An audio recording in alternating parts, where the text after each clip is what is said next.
فرمایا کہ کوئی دن ایسا نہیں گزرتا جب جنت کے پانی کے قطرے اس پر نہ گرتے ہوں۔ کاسنی یہ جڑی بوٹی کی دکانوں پہ، پنسار کی دکان پہ مل جاتی ہے۔ نبی علیہ السلام کی بات پہلے سن لیتے ہیں۔ آقا نے فرمایا کاسنی کھاؤ مگر اسے جھاڑو مت۔ 1400 سال پہلے فرمایا، آج میڈیکل ریسرچ بھی یہ کہتی ہے اسے جھاڑنا نہیں، وہ حدیث سن کے نہیں کہتے، وہ اپنی ریسرچ کے بعد کہتے ہیں۔ فرمایا کاسنی کھاؤ مگر جھاڑو مت۔ تو کاسنی کا جو چہرہ ہے نا، یہ یونانی حکیموں سے پرانا نکل آ رہا ہے۔ 1400 سال پہلے نبی علیہ السلام نے بھی اس کا ذکر کیا۔ اس کے اندر بھی جناب معدنیات بے شمار ہیں، اور فولاد بھی ہے، یعنی آئرن بھی ہے، کیلشیم بھی ہے، پروٹین بھی ہے، فاسفورس بھی ہے، اور بھی بہت ساری چیزیں ہیں، وائٹامن سی بھی ہے۔ کاسنی غذا بھی کسی درجے میں ہے اور دوا بھی ہے، اور اس کو سلاد کی حیثیت سے بھی بعض جگہ استعمال کیا جاتا ہے۔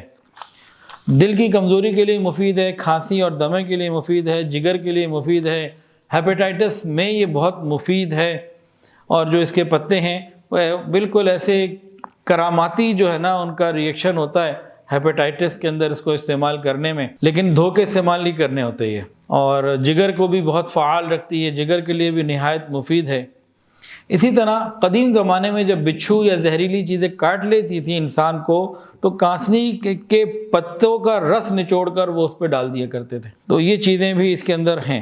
تو اب یہ استعمال کب، کہاں اور کیسے کرنی ہے یہ مجھے نہیں معلوم۔ ایک چیز جس کے چند فوائد طبی آپ کو بتا دیے اور حدیث آپ کو سنا دی، کم سے کم ہمارے دماغوں سے گزرے تو صحیح نہیں ہے۔ میرے جیسا بندہ شاید ایسا کر لے کہ بھئی پتہ لگ گیا کاسنی کا، کبھی کبھی منگوا کے کھا لی، تو ہلکے پھلکے درجے میں اس میں تو کوئی منع نہیں کرے گا، لیکن اس کو کسی مریض کے طور، علاج کے طور پر یا مستقل اس کا استعمال، یہ اپنے آپ ڈاکٹر سے رابطے میں رہتے ہوئے رکھیں جی۔ ویڈیو کے نیچے سبسکرائب کے بٹن پہ کلک کریں، بیل کے آئیکن پہ کلک کیجئے تاکہ ہر نئی ویڈیو کی نوٹیفیکیشن آپ کو مل جائے۔